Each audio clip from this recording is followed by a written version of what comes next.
With the Antwerp Major just days away, the Pickems have been dropped upon us, and therefore we're going to get straight into this.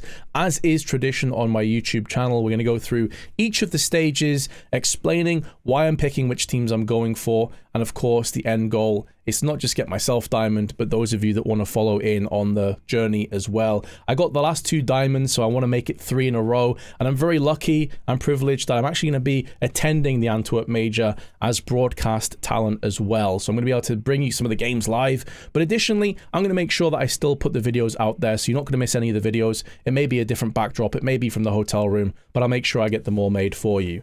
With that being said, the format of both the Pickems and the Major is the same, and therefore we're going to use the same tactics as before. Some key things to remember and to take note is we do have the opening matchups already, so let that inform your decision on who you think is going to make it through if you don't agree with some of my picks. And obviously if you don't agree with my picks and you have your own picks, by all means comment in the section below and let me know who you think is going to make it through or who isn't going to make it through, as the case may be.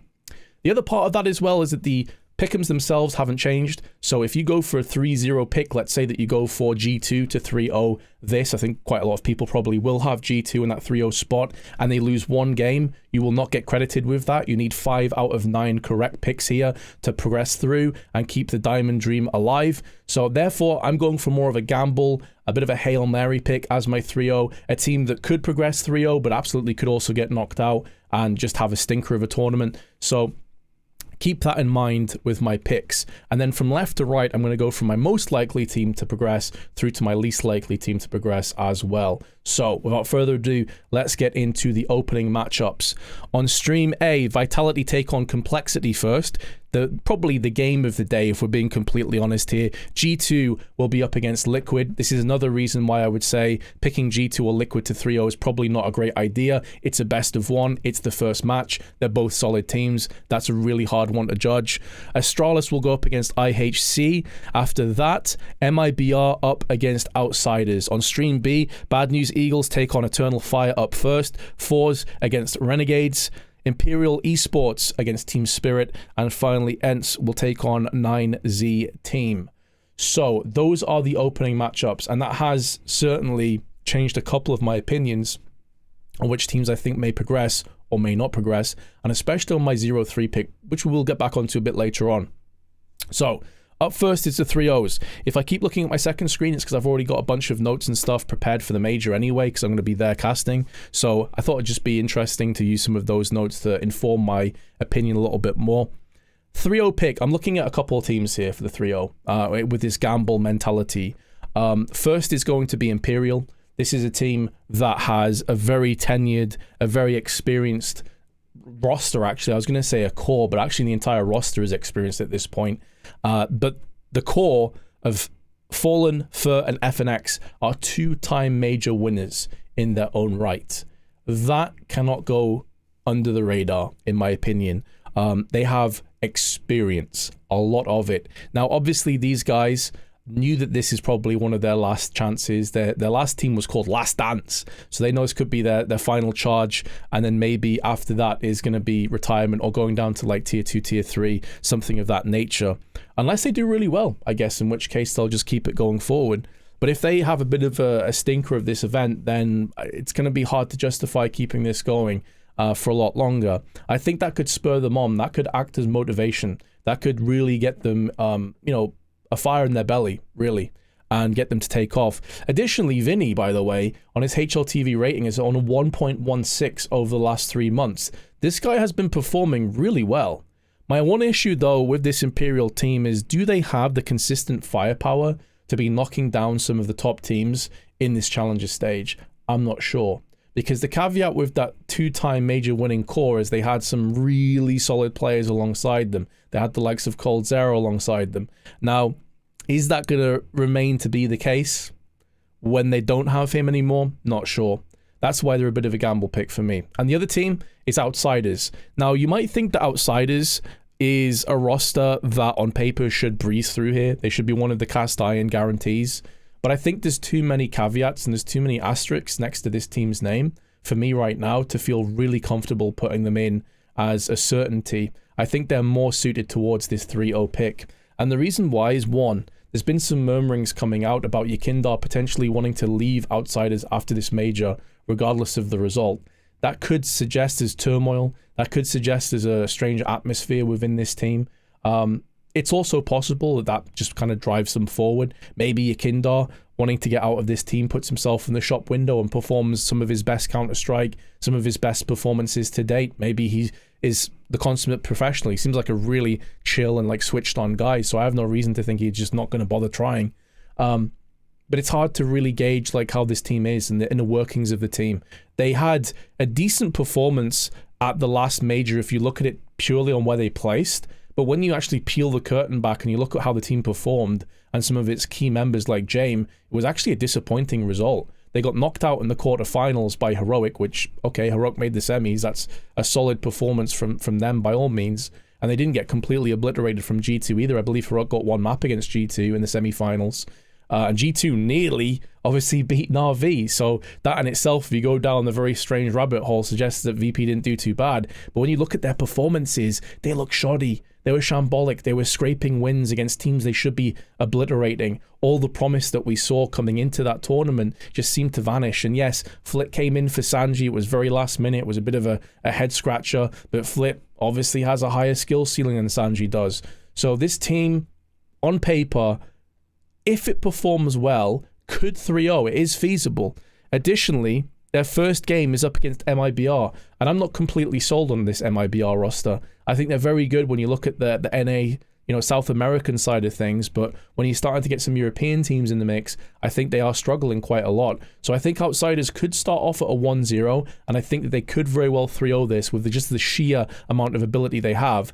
Plus, with James having an individually poor performance last major around in terms of his stats, maybe this is his major where he gets a bit of redemption. So I'm putting Outsiders as my 3-0 gamble pick.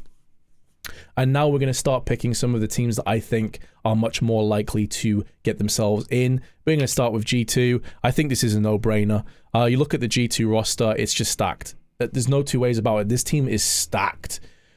You have Nico, you have Hunter, a team that, listen, I hope Nico hasn't beat himself up too much, and I hope the rest of G2, or at least Jax, Hunter, and Nico haven't beat themselves too much for that last major, and that they're able to just shake off the cobwebs and, come round fresh and maybe even win this major.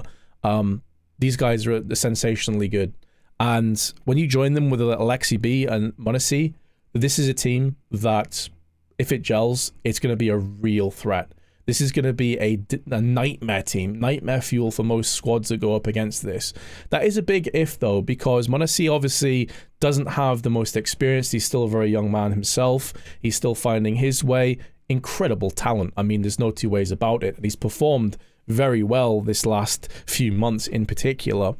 At a major, though, does he have the grit? Does he have the ability to still perform at that level? It's yet to be seen.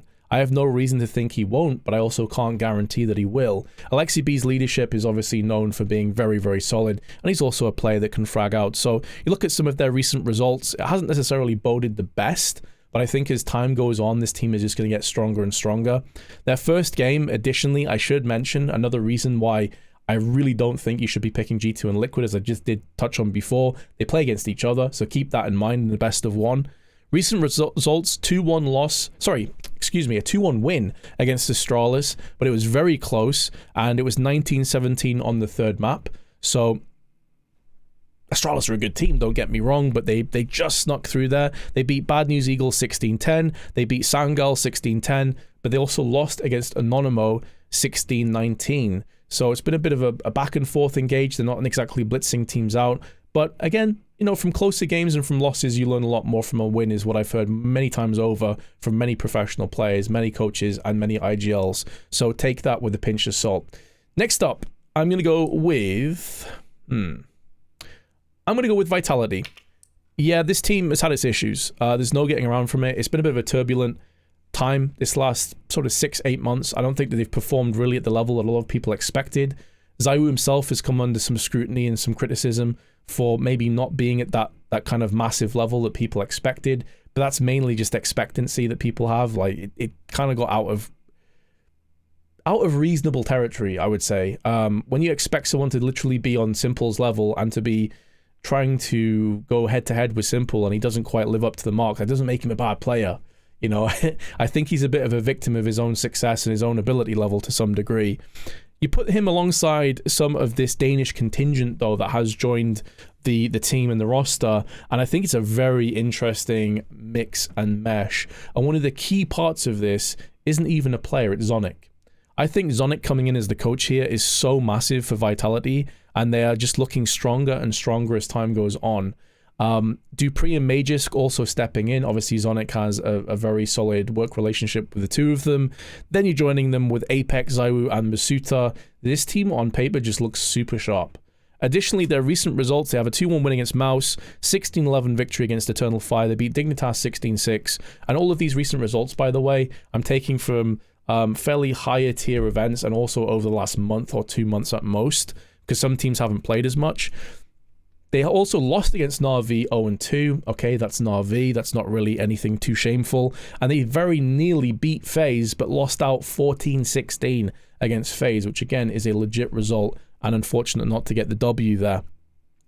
On top of that, their first match is against Complexity. And I think, no disrespect to Complexity, but Vitality should be winning that game. And they should be winning it fairly convincingly. Next up to the plate, I'm going to go with Astralis. I think Astralis should really make it through here. Yeah, they've another team that's had some consistency problems and it's been a bit up and down. But when I'm looking at the major, I'm looking at experience. I'm looking at players that have been around for quite some time. I'm also looking players that have been through trials and tribulations, that have been through tough times and came back and shown that they have tenacity and grit, because when it gets to a major, this is where a lot of players really excel or they crumble. Can you handle that pressure or can't you? And I think Glaive and Zipex in particular have shown that they can over the years. Yeah, the last major was a disappointment. Such is life, but the team was going through like a weird transitional phase. There's a lot of turbulence and turmoil around that team. Glaive has proven himself to be one of the best IGLs on the planet, but also an IGL that can frag when needs be. Zipex, yes, his stats may not be quite up there anymore, but he can fall into more of a supportive element and supportive role and support the likes of Config, BlameF, and Farlig. There is a ton of ability and firepower on this team. Config has been one of those players that has been promising so much over the years in terms of his just raw ability level and never fully capitalized and shown that throughout an entire tournament. We've seen glimpses, we've seen brief moments of Config's true ability levels.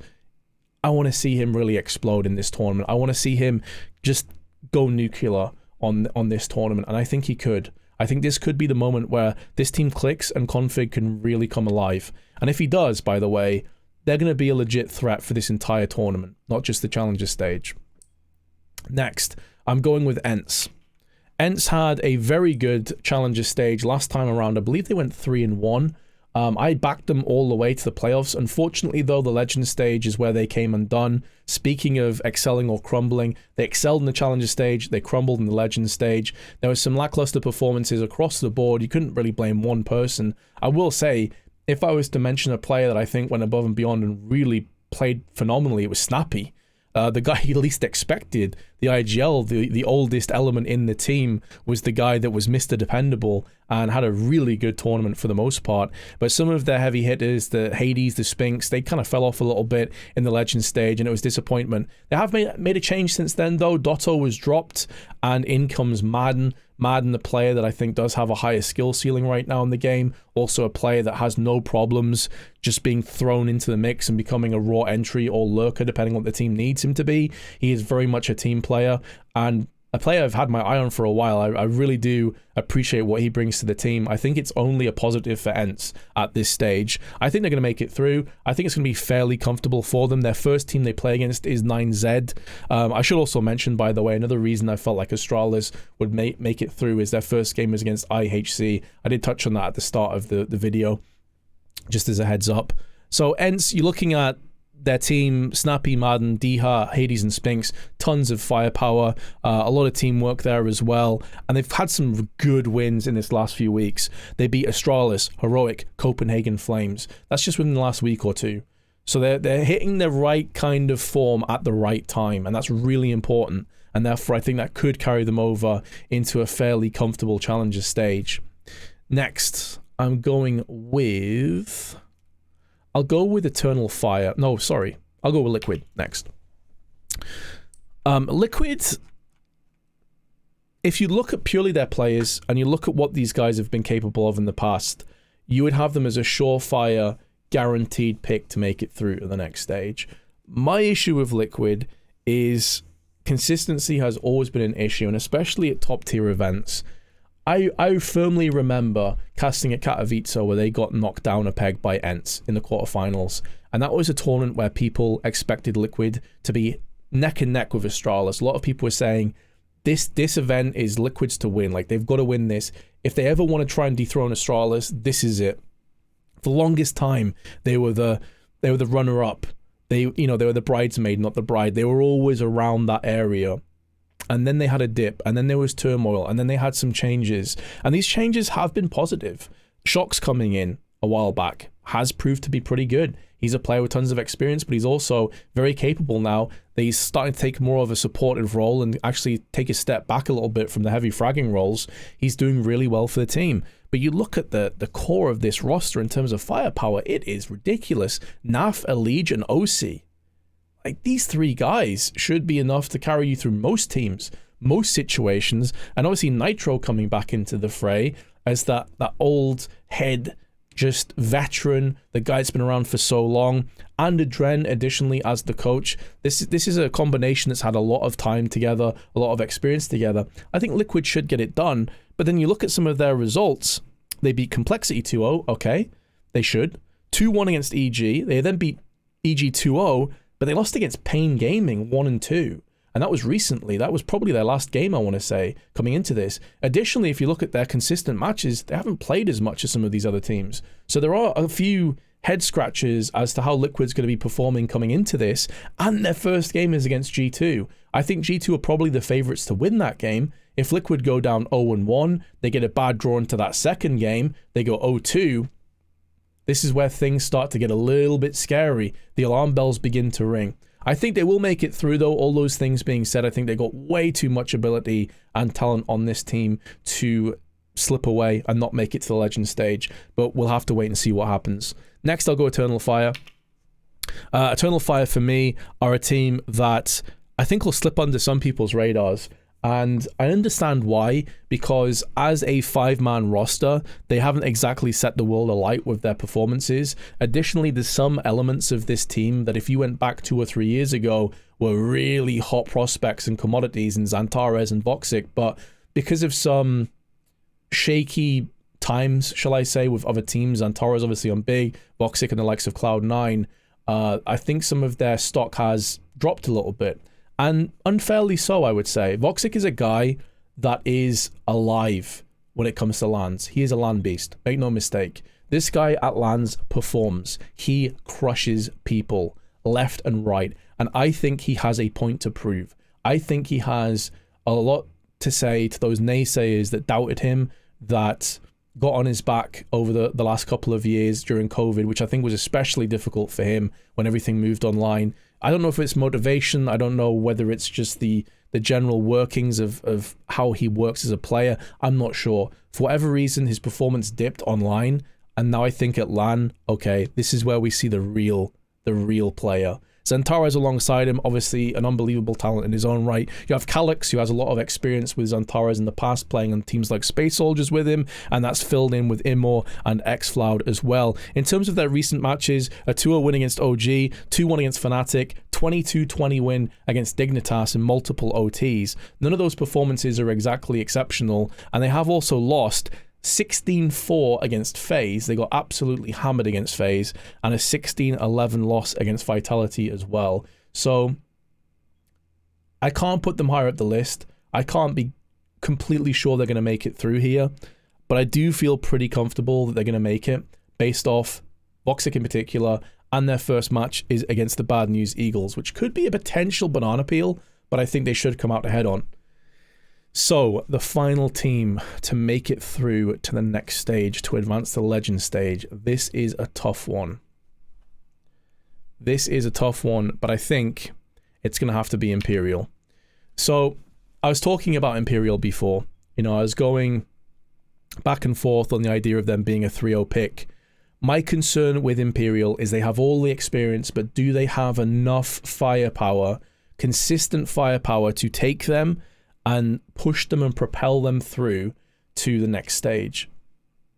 I'm not entirely sure. I think Vinny has been really solid. Obviously, you look at the likes of Fur and FNX, solid players in their own right. Fallen can, on occasion, still go nuclear if he's required to do so. But when they're playing against some of the better teams, if they get matched against like an Ents or an Astralis, a Vitality, a G2, I do worry that Imperial will be able to get the job done. In best of threes, especially if they get some difficult best of three to end it off in a 2-2 game against one of these other powerhouse teams, I'm not sure they'll have enough to get it done. But I'm going to believe in experience. I'm going to believe in that core. I'm going to believe in the fact these guys have been there, done it, got the t-shirt multiple times over, and nerves should not play a part in this team. For that reason, I'm going with Imperial. And additionally, their first game is against Spirit, which I think is a winnable game for Imperial as well. My 0-3 pick. It's between a few teams. I think it's going to be Renegades, IHC, or 9Z. I'm going to go with one of those three teams.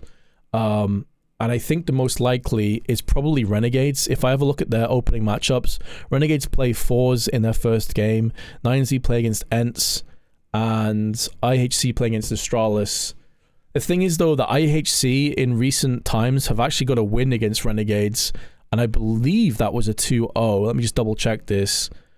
Yes, they did. They beat Renegades 2-0. They've also beat Tyloo 2-0. Meanwhile, if we look at Renegades, they have a win against Tyloo, they have a win against Order, but they lost against IHC.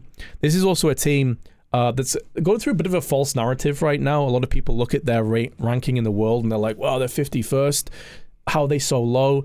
Well, what you need to remember is that they dipped as low as 76th after multi-parted ways with the Australian team before Liaz stepped in. I want to say it was a few weeks afterwards or a couple months afterwards even. So they dropped really far down the rankings and they started to come back up again. My issue with Renegades, though, is they obliterate teams in the Australian region. OCE is pretty much theirs. You know, that's their region, absolutely. But when they play against other teams of other regions, they struggle. 9Z, there's maybe a way forward that you could say that they are definitely in contention. This is a South American lineup from Uruguay, Argentina, and Chile. But since adding David this year, earlier around January, I believe it was, they've enjoyed a steady rise in the world rankings. They've had some good results. They beat Imperial 2-1. They beat Pain 2-0. So you're looking at 9Z and thinking, right, this is a team that probably could get things done when it comes to best of ones, depending on the draw. I think based off what I've seen, I'm unfortunately going to have to go with the boys to 0-3 this one. I think IHC, the team from Mongolia, is going to be a bit stronger than people expect them to be. And 9Z, I think, have proven themselves that they can get results against a lot of other teams, especially from the South American region. So if they do get put against like an MIBR or an Imperial, it's not against the realms of possibility that they could actually get a win against one of those. So those are going to be my teams that I lock in to make it through to the Legends stage. We've got Outsiders 3-0, G2, Vitality, Astralis, Ents, Liquid, Eternal Fire, and Imperial. And they said Immortals there, different Brazilian team entirely. To make it through to Legend stage, and Renegades will be our 0-3 pick. Do you agree or disagree? Comment in the section below and let me know your thoughts. I know there's a couple teams here that could very well make it through. Spirit for me is the one where I'm feeling like they could, and I just don't know who to change out for them. So I'll see you in the next video, guys. That'll probably be from a hotel room. Until then, peace.